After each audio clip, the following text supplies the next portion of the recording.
Good afternoon, everyone. Thank you for joining us for this month's Digging In with TPS-MTSU. We're really excited to have you with us, for those of you who are able to join live, and excited for you guys who are watching this recording later on to be able to hear about all the cool stuff that we found this month exploring and researching our monthly newsletter.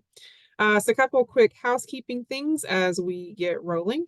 Again, for those of you joining us live, just be sure to keep your mics muted. Be sure that we're seeing your first and last name. And then we'd love to interact with folks during the course of these. It's one thing that makes them a little more fun. So, again, open that chat box, ask questions, make comments, tell us how you might use some of the resources that we reference throughout the course of this session. And of course, you can always find information about the resources that we share during this one on our Padlet, both for this session as well as for all of the sessions that we have done Dig In, and there are a lot of them. It's once a month. So please be sure to check that out.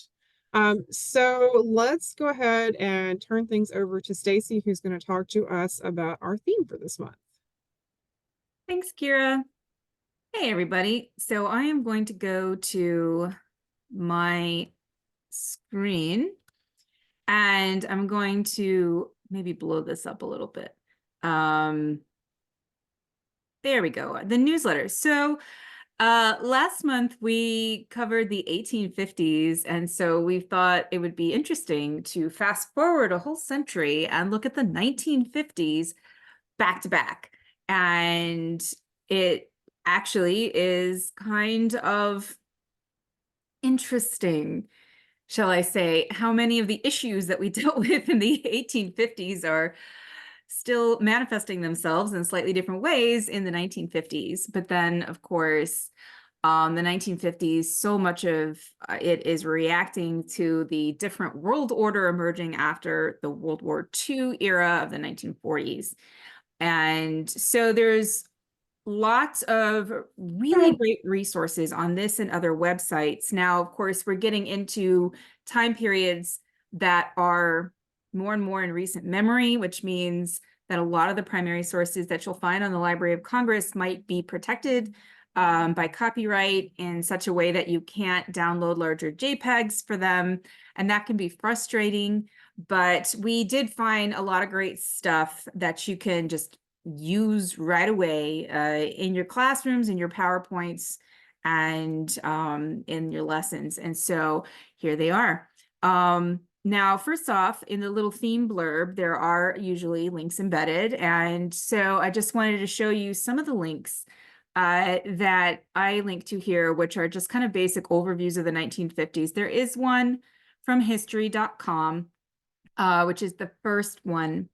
But I'm going to draw your attention in particular to the next three that are from the Library of Congress website, because these are really pertinent to teaching with the primary sources available on the website.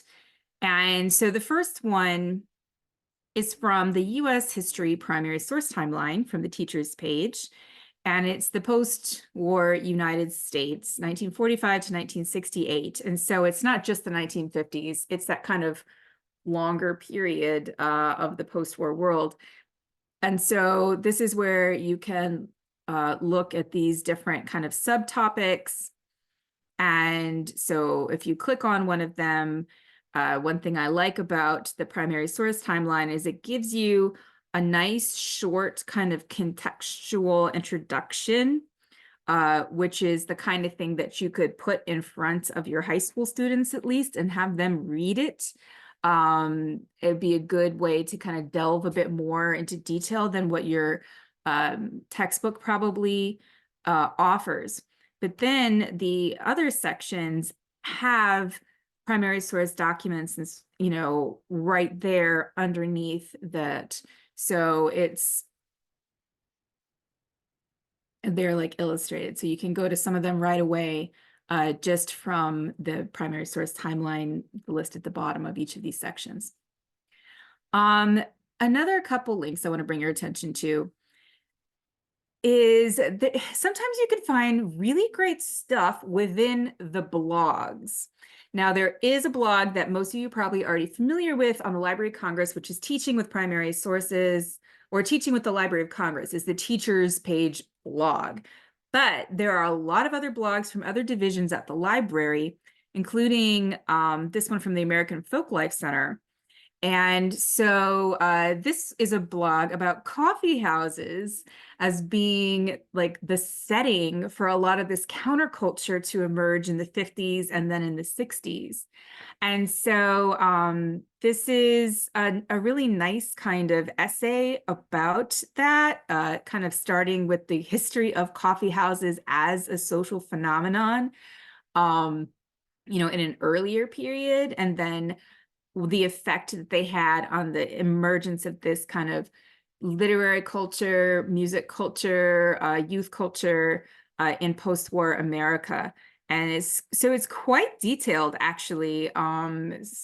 If you printed it out, it'd be a few pages, but it's got some really good stuff in it. Again, getting more in depth than what you probably have about the 1950s in your textbook. And it's a really good background for a couple of the lesson ideas that we're going to go into greater depth in today. The last thing I want to draw your attention to before we delve into our first lesson idea is another place where you can read about the 1950s and overview in a timeline form is within the collection, the Library of Congress celebrates the songs of America. And so this is looking at musical culture, both popular music and folk music and other kinds of music in America. And how do you teach history through songs, as case studies, as examples, as kind of encapsulating the feeling of a different era.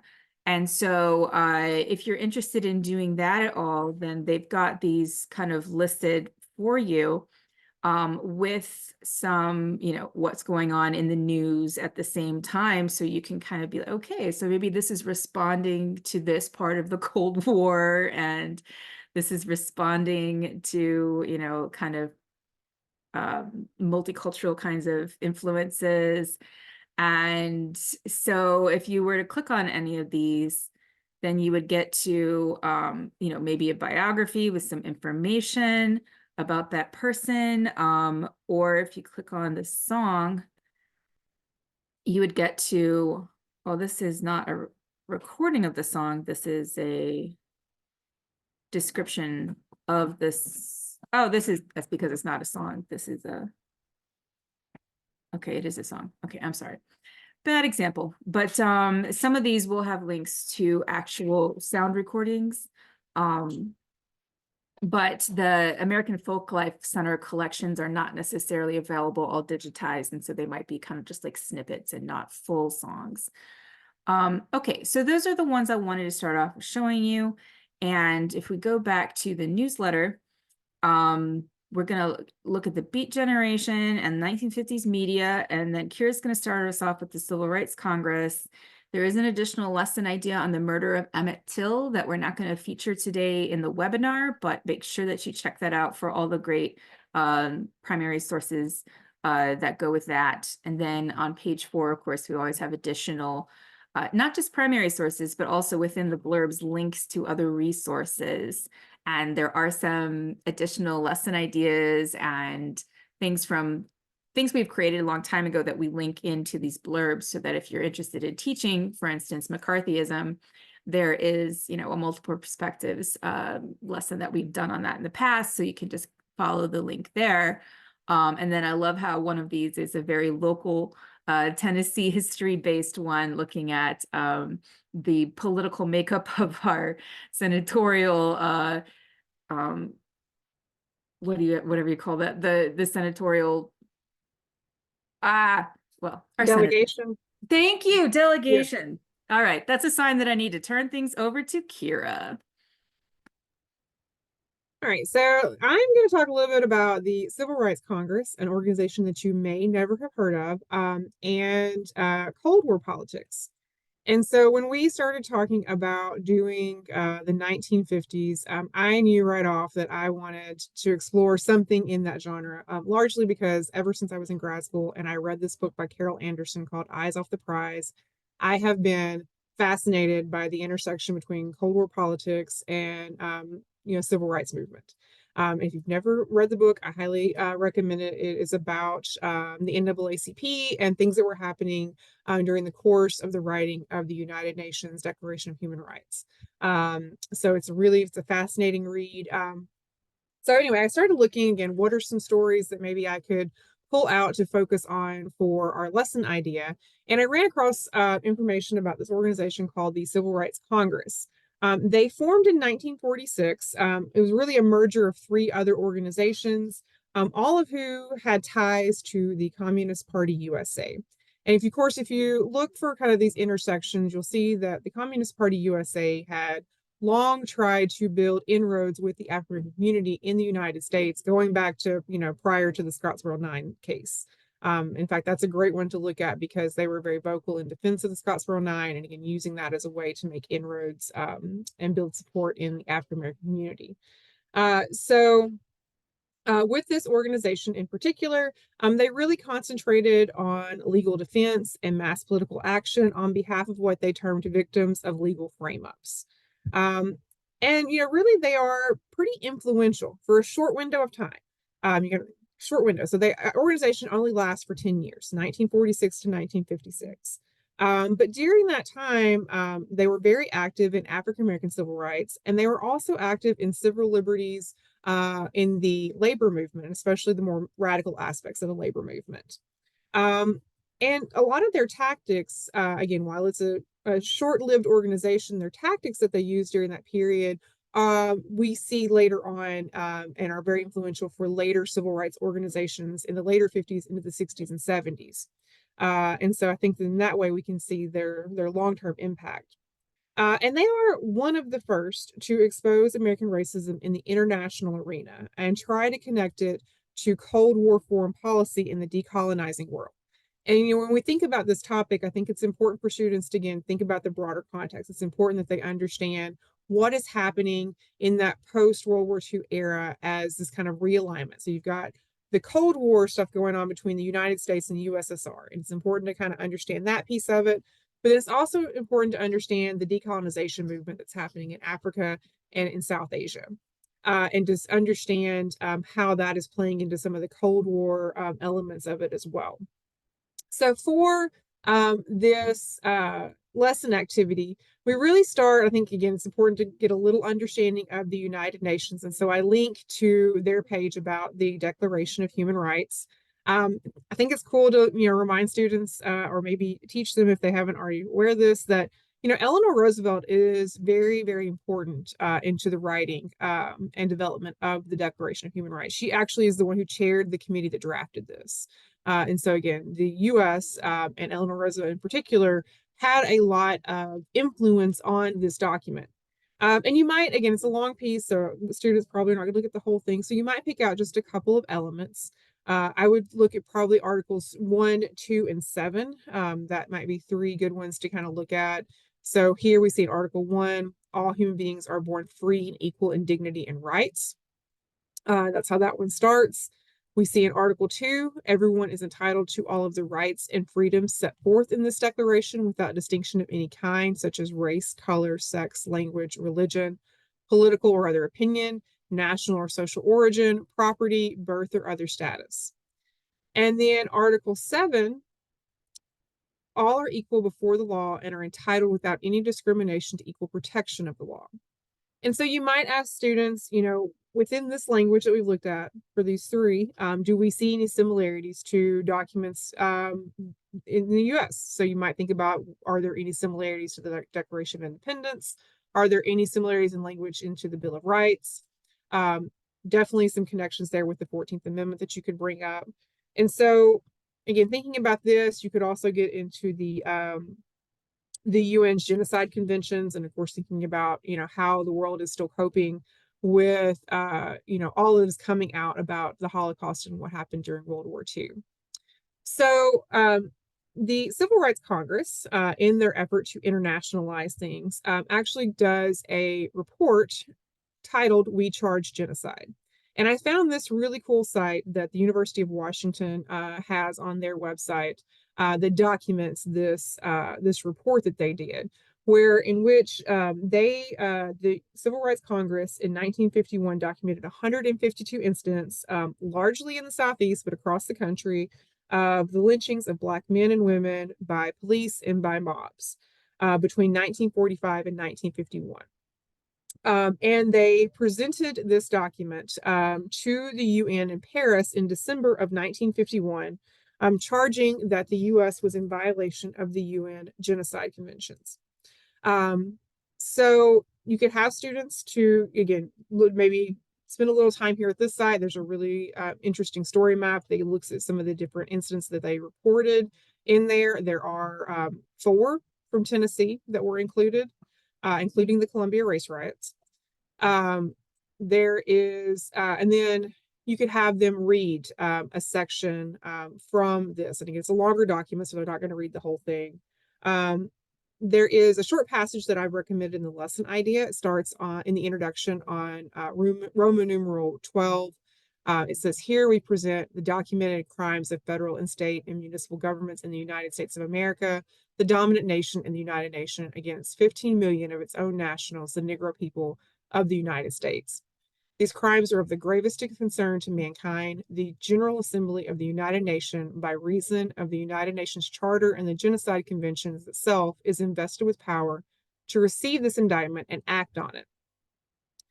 They make a comparison about what the UN is doing currently with the government after a similar complaint from the government of India against South Africa. You might bring in those stories. But what I found particularly interesting is this paragraph right here, where it says, "We believe that the test of the basic goals of a foreign policy is inherent in the manner in which a government treats its own nationals and is not to be found in the lofty platitudes that pervade so many treaties and constitutions.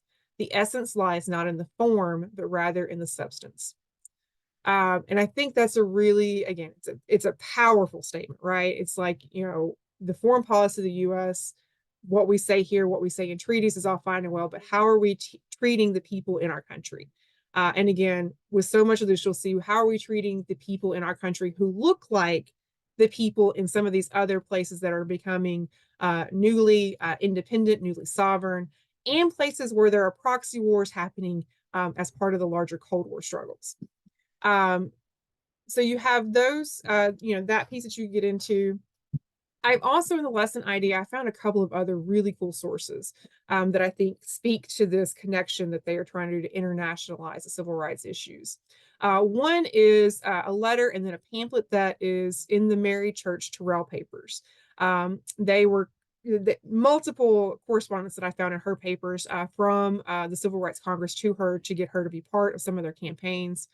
This particular letter, they talk about sending her a leaflet on the Rosa Lee Ingram case, which, if you wanted to look into the background of that one, it is a story of a lady in Georgia who is a sharecropper. She had about 12 kids, I think 12 kids, maybe more than that.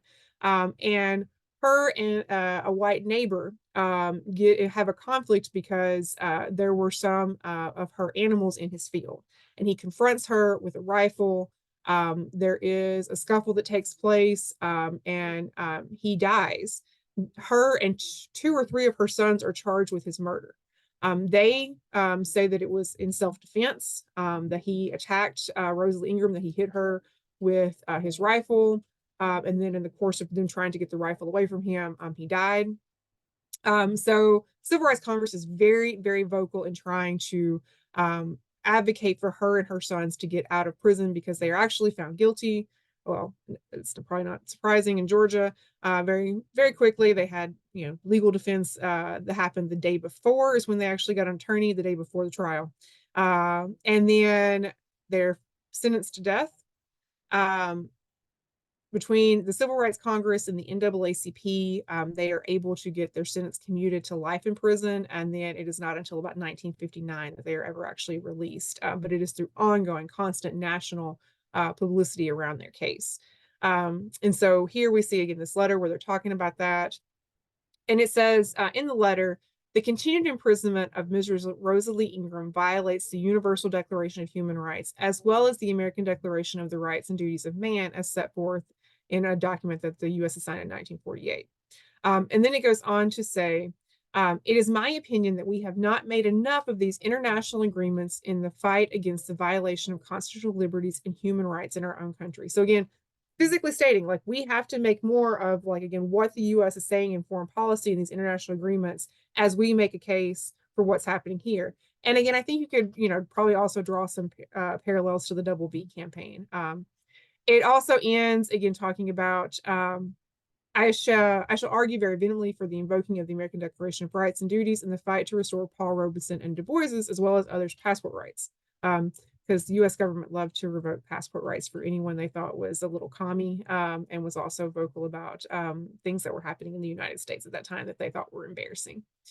And then here is the pamphlet that they were sending her about the Rosalie Ingram case. And so you see here at the top, again, they are pulling directly from the UN Charter. And then here towards the bottom in there, they talk about that, under, specific charter, the United Nations is bound to make recommendations for the purpose of promoting observance of human rights to all. To uphold its own charter, the UN is obligated to call upon the governor of Georgia and the U.S. Justice Department to free Ms. Ingram and her sons. So again, we see this direct call from an international body to intervene in what is happening in her case. And then the last thing that I found that I think gets into some of this, and again, this kind of speaks to some of the bigger targeting that was happening from individuals who were involved in the civil rights movement, who had any ties at all to any organization that might be the least bit sympathetic to the Communist Party USA. And in it, they list out, again, some of the leaders that they were being targeted by the US government, and you can see that over here. What I find really interesting with this, though, again, thinking about how all of this is connecting back to Cold War policies and things that are happening related to the Cold War, there is this paragraph, and it says, these growing attacks against Negro leaders are really directed against Negro citizens as a whole. They are designed to frighten off our leaders and curb the mounting struggles of the masses of our people against the rising tide of white supremacy during these years of war hysteria, especially since our country has been waging war against the colored peoples of China and Korea and helping imperialist governments suppress the liberation struggles of other colored peoples in Asia and Africa. So again, directly tying what is happening in the US to the Korean War and to other things that were happening as part of the larger decolonization movement. And again, as you might imagine, the US government wasn't super thrilled about these things. So, you could talk about these, talk about how they're trying to international things. And then, again, what is the response of this? So the U.S. government responded by declaring the CRC a Red Front organization. They were investigated by multiple committees and agencies across the federal government. And these investigations eventually proved too much of a financial strain of the organization, and they dissolved by 1956.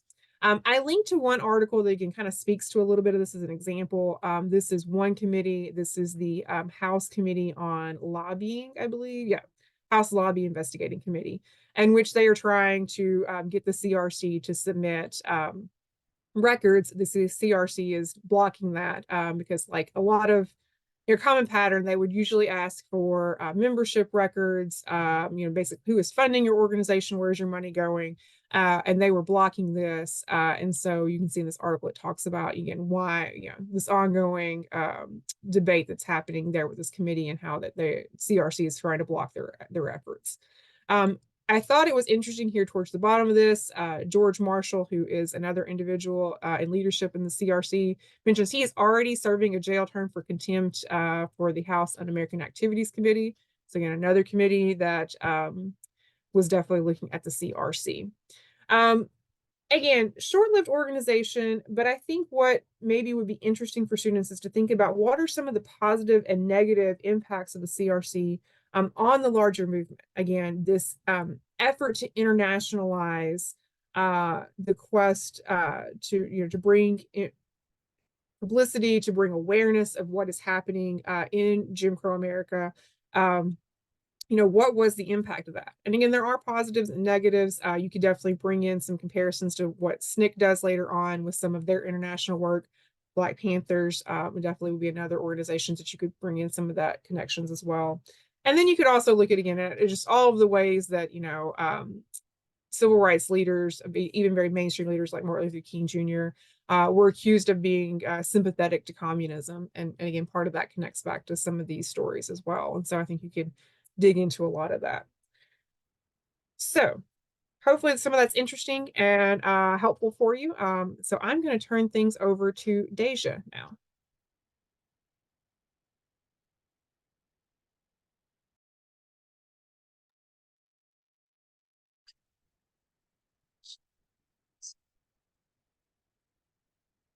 Okay. Trying to do screen sharing. It says I can't. Give me 1 second, guys. All right, try again, Deja. I just changed the settings. Sorry Okay. about No problem. Okay. Okay, so I did my lesson idea, if you all can see, on TV and media. That was really just a personal interest of mine. I've always been fascinated with how media influence people from, you know, just consumerism, politics, all of that. And so that's kind of what I did. That's where I started. So I started looking into first what was advertised prior to television, which of course was newspapers, radio.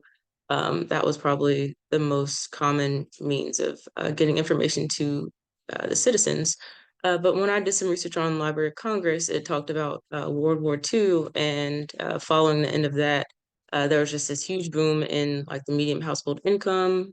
So a lot of families were able to afford TVs, which I think the number jumped from like 1 million to like 52 million. And I think maybe 4 years or so, which I think is pretty interesting.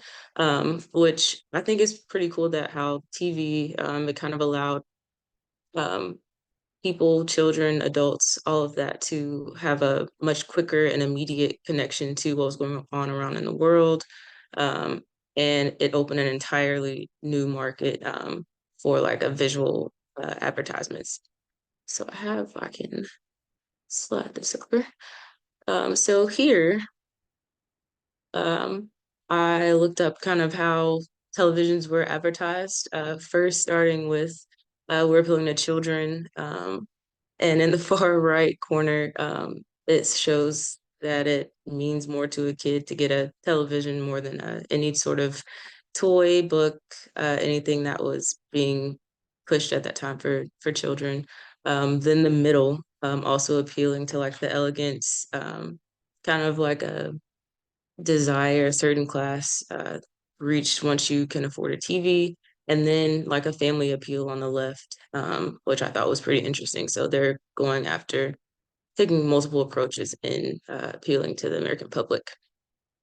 And so I also looked into the initial push early shows in the 1950s, Rocky and Bullwinkle, which I used to watch myself with my grandparents, Gunsmoke, Twilight Zone, and I Love Lucy, which I kind of took it as following the war. This is a way, another means of entertainment, kind of like a slowdown following the war.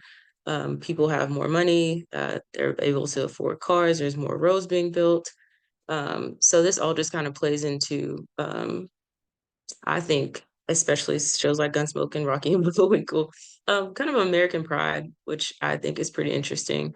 Um, so I have here, and I don't know, actually, I'm not even playing it, but I linked this on my newsletter, the Twilight Zone, which I think is a pretty interesting show in comparison to what was being shown on, was being broadcasted at the time. These kind of not necessarily eerie shows, but just a deviance, I guess, from what was being pushed at the time.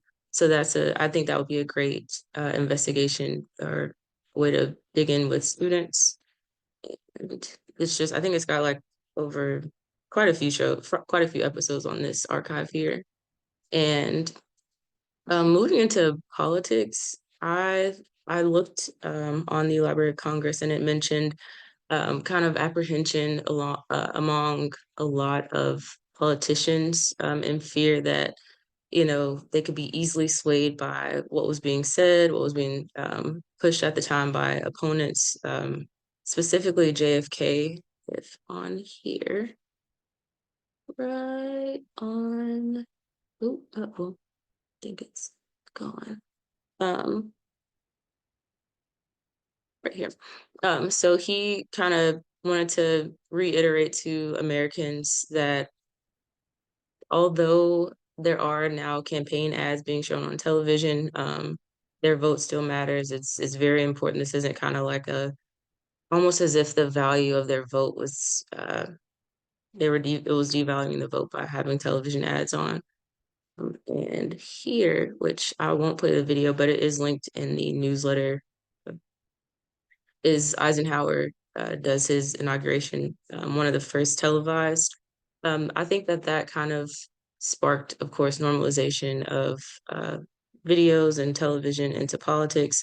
When I think about that, I also think, you know, within the last couple of years, you know, the word of fake news being spread around, and trying to kind of turns into a, I don't want to say a show, but more so of what the candidate can do for the people, or using like a different type of approaches to connect with citizens for a vote.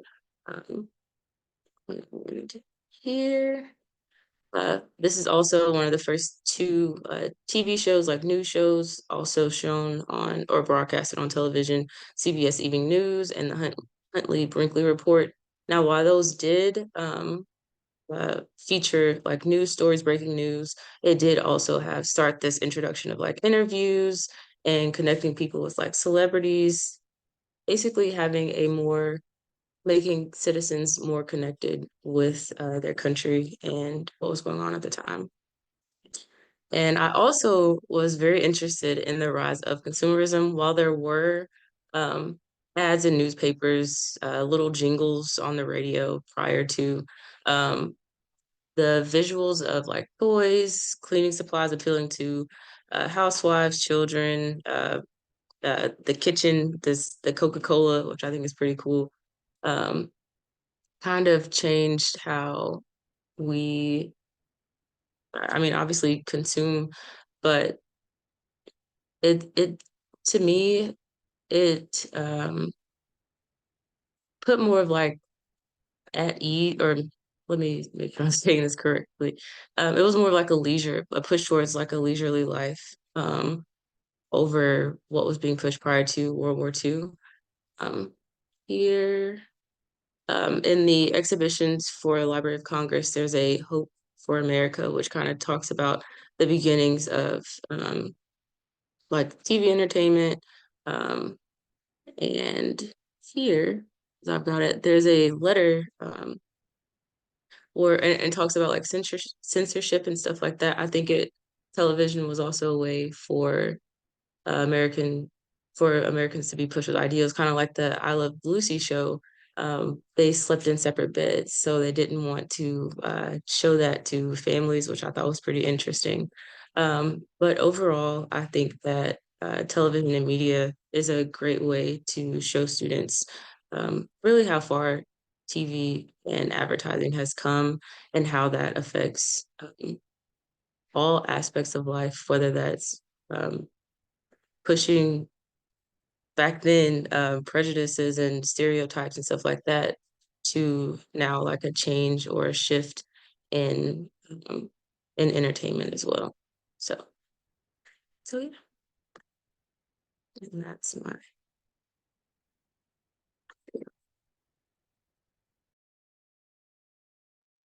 Thanks, Deja. And the reason why we didn't play some of those videos was because that tends to disrupt the recording of our own YouTube video of this webinar for copyright issues. And so if you want to see the videos, Deja has a lot that are hyperlinked within that lesson idea. So be sure to check that out. Even if you don't teach it, they're just fun to watch. whether you remember your parents talking about this, or you remember it yourself, or you remember what it was like to have TV be your main source of entertainment before more portable screens emerged later in our lives. But I think it's cool that your grandparents watched Rocky and Bullwinkle with you, because I loved I love to see students that are familiar with really old forms of popular culture from the 20th century. So good for them and good for you. And I am going to look at a lesson idea now that builds off of that, because with this, I'm really glad that Deja went first, because she established this kind of cultural expansion in terms of, private life, leisure, consumerism, focusing on nuclear families, and this kind of picture of what normal people do in the kitchen and in the living room, what their houses look like, what they dress like. And it's kind of like this created conformity that is being packaged and kind of sold in this mass cultural kind of media form. But at the same time, there's a lot of reaction to this and a lot of counter cultural forms emerging. And so I actually think that maybe the Twilight Zone was kind of part of that, in terms of the science fiction genre that really kind of exploded after World War II because of these fears of nuclear war and seeing the mass destruction that technology can produce. And so with the Cold War kind of anxieties hanging over America, and kind of colliding with the emergence of this youth culture that are being kind of fed this this music and these TV shows, it's really a kind of a big old roiling cauldron of things going on in American culture. And one of their reactions is summarized with the Beat Generation. And so the Beat Generation, you can call them beatniks, is largely a literary movement, but it's larger than that in terms of the cultural impact that it had on music and art and writing and movies and just all sorts of kind of design sensibilities. Things that are still kind of reverberating today. There's still a lot of artists producing music and art today that are very heavily influenced by the beat poets. And the beats themselves, they would have grown up in an older generation. So they grew up before World War II. They themselves would have been influenced by the Lost generation of like Hemingway and F. Scott Fitzgerald, that we actually have a newsletter lesson idea about in an earlier issue. And so they're young adults during World War II, and then the poets that emerge as the main kind of spokespeople for this post-war generation, two of which I'm focusing on here, Allen Ginsberg and Jack Kerouac, they really kind of articulate this anxiety about what the world looks like to them. So, televisions are all well and good, and the growth of the middle class allows for more people to have them. But there are a lot of people who fall through the cracks of this, perfect normalized consumer culture, or a lot of people who just out and out reject it. And, a lot of people who maybe want to tune into kind of more, earlier countercultural things like, jazz music was pretty much countercultural back then. And this is also kind of identifying with the downtrodden, which kind of ties into the civil rights movement as well. But anyway, so the Beat Generation, this particular lesson plan has some links that give you kind of background on the Beat Generation and the context in which they, kind of emerge. And a lot of them are kind of in a kind of an intellectual setting, like they Ginsberg what was later at, Brooklyn College, and so they have this kind of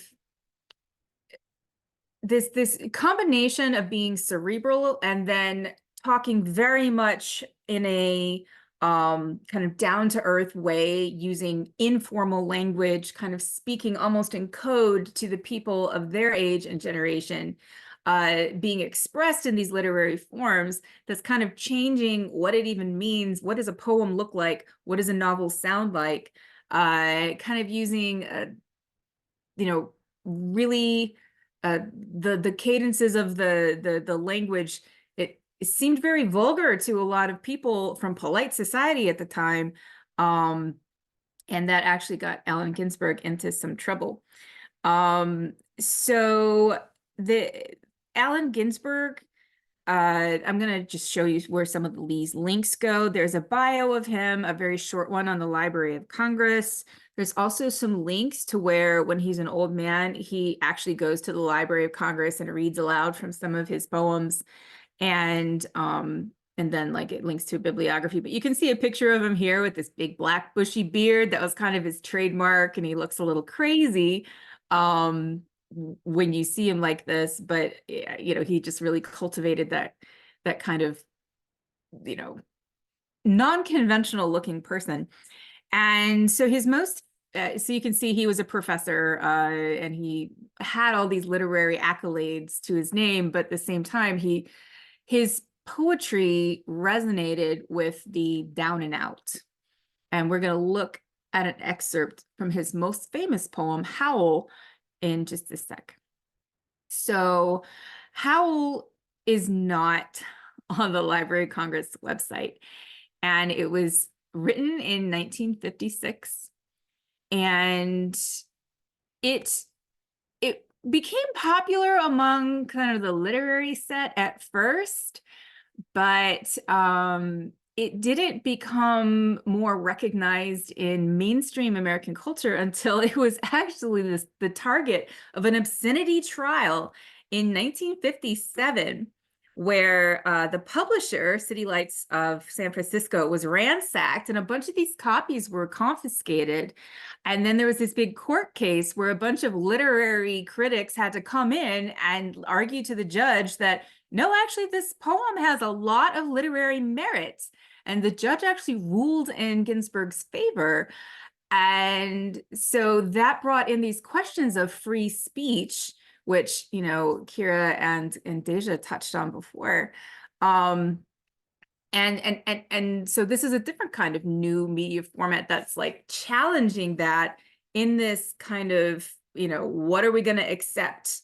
What's okay for people to read now? And so this right here is an essay about the significance of Howl.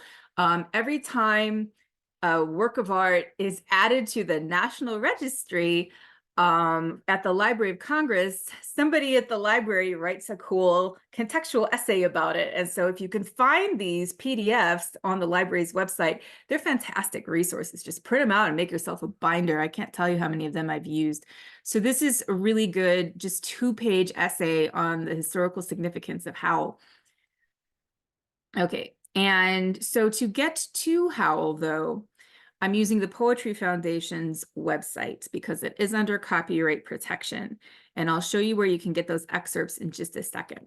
So Jack Kerouac was the most famous novelist of the Beat generation. So Allen Ginsberg's Howl is a poem, and Jack Kerouac wrote a novel called On the Road, which I'm sure some of you have read.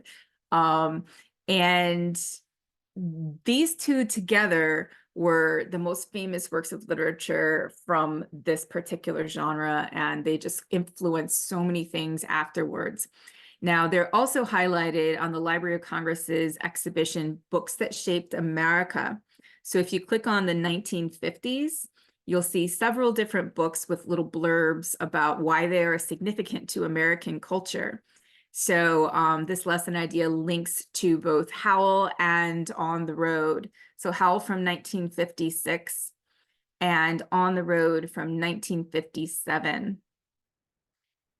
So that's where that takes you. Okay, so on the road, this takes you to a newspaper review of this book.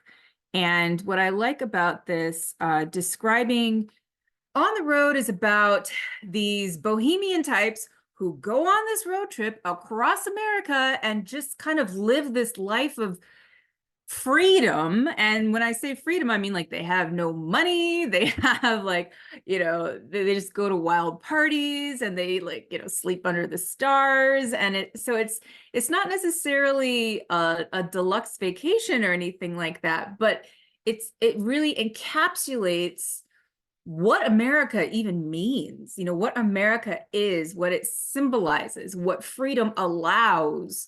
And so I really liked this particular review because it really gets to the heart of that in a couple of its quotes. So it says, like, the novel has something a lot of meticulously composed, carefully logical novels lack. This is a powerful drive that never pauses for breath and a sense of reality that emerges somehow from the most fantastic episodes.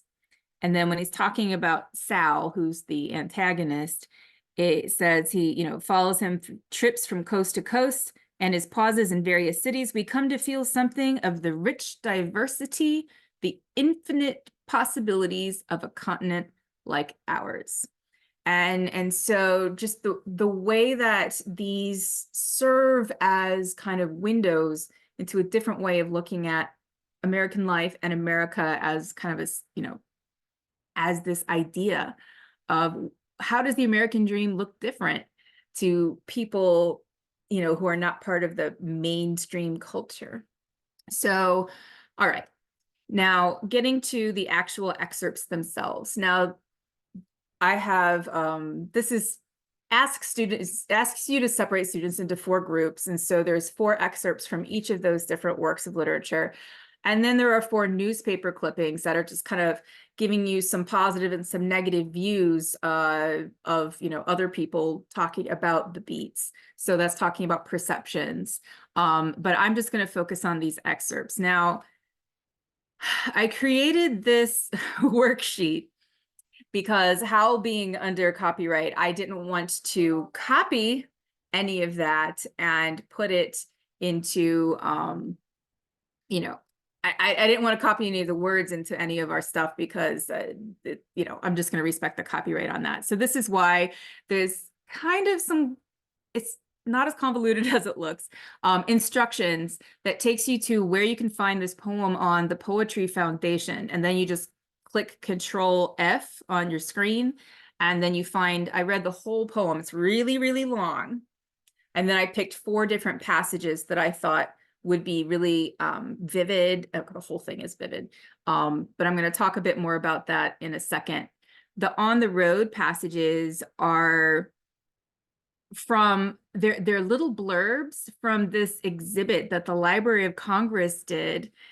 And so you can see right here, this right here is it. So all of the blurbs for the On the Road selections are all just this size, and they're all paired with some photograph from the library's collections that a librarian thought would be a really good juxtaposition. And this particular, this is a Language of the Land, Journeys into Literary America. It's one of their older exhibits that we don't really use a lot, but if you're an English teacher out there, this is a wonderful resource. And so they have the whole United States split into different regions, and then they have a different kind of page for each region. And they just happen to have 4 different excerpts from this book because they travel all over the United States.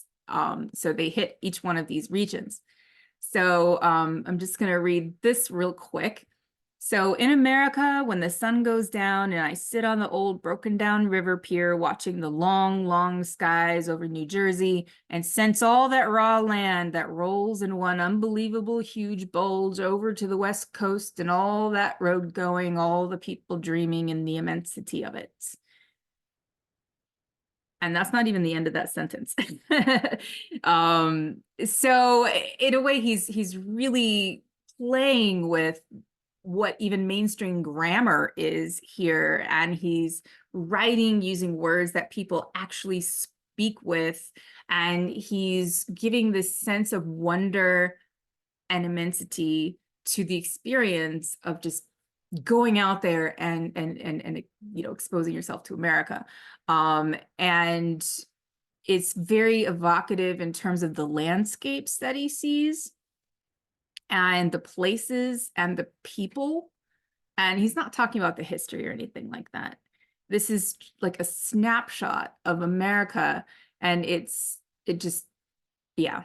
So going back, I'm gonna I have enough time to read one excerpt from Howell. Now, before I go there, I do want to reiterate that the reason why Howell was brought up in an obscenity trial is because it has a lot of language in it that is explicit. It has language that is about doing drugs, having sex, violent things, a lot of things that you do not want your students necessarily reading about, especially not in class. And you don't want parents having to call you up or email you with angry words. So that's why I was pretty careful to try to pick 4 different excerpts that I thought avoided as much of that as possible. But you know your students best, you know your students' parents. Pre-read these things. You may not want to use this poem at all, but if you do have a bit more kind of leeway, then I try these 4 excerpts. So going to the Poetry Foundation's website, the very first excerpt is just these first 4 lines. So that's all I'm going to read right now. I saw the best minds of my generation destroyed by madness, starving, hysterical, naked, dragging themselves through the Negro streets at dawn, looking for an angry fix, angel-headed hipsters burning for the ancient, heavenly connection to the starry dynamo in the machinery of night, who poverty and tatters and hollow-eyed and high sat up smoking in the supernatural darkness of Coldwater Flats, floating across the tops of cities, contemplating jazz. So again, like On the Road, it really plays with language in order to paint a very vivid picture of a certain kind of life that polite society is completely unaware of, and they don't want to hear about it. But this is real life for so many people who are left out of the consumerist American dream. And, you know, what do they feel? What are their heartbreaks? What are their desires? And so the poem is kind of pessimistic in the sense that it's really dragging you through raw and gritty imagery, but at the same time, it has a lot of compassion for these people suffering in all sorts of different ways. And it's really quite raw and brave, I think, and probably one of the most famous poets, one of the most famous poems in American history. So yeah, I am going to leave it at that and throw it back to Kira for our closing up bit. So hopefully you guys have seen a resource today or heard us talk about something that will be useful for you going forward. I think the 1950s is a fascinating decade to dig into with students in so many different ways. So again, be sure to check out the Padlet for a link to the newsletter. We'll try to get some of these other things. If you have any requests for resources for us to add from that we've mentioned, please let us know. We are getting close to the end of the school year, and like last year, we will be taking a break from digging in over the summer. Next month's session will not be recorded live. Stacy and I, because of travel, will be doing that and then just posting that on our YouTube channel, so you can look for that there. Our topic for next month is famous mothers. So it should be a very interesting newsletter theme for us to explore.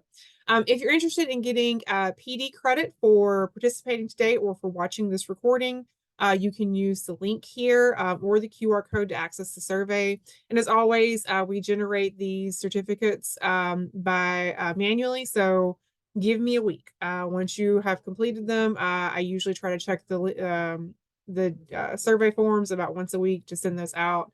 If for some reason you haven't gotten yours within a week, just let me know. We'll see what the issue is.